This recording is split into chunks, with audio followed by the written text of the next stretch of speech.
Hey folks, this is Will Gilmer with another edition of the Gilmer Dairy Farm MooTube Minute. I'm going to give you a quick tour, so to speak, of some of our crops so you can see how well they've progressed.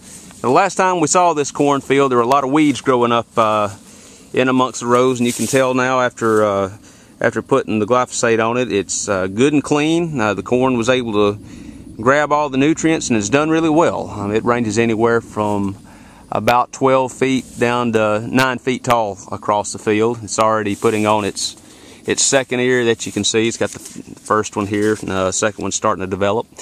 One more good rain should really make this crop, and hopefully a cloud like that one that's up there will provide that for us today.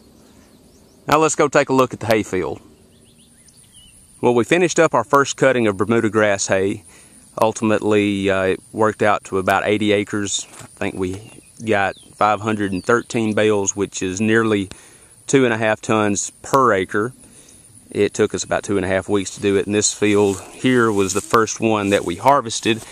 We've already spread some manure here and in a couple of other fields that we harvested to start with and got them greened up really nicely. We'll add some commercial nitrogen to these fields and also some nitrogen and potash to some other fields to get them well fertilized, and after we're doing that, if we can get a couple of good rains, we should have another really good hay crop ready to harvest sometime in mid to late July.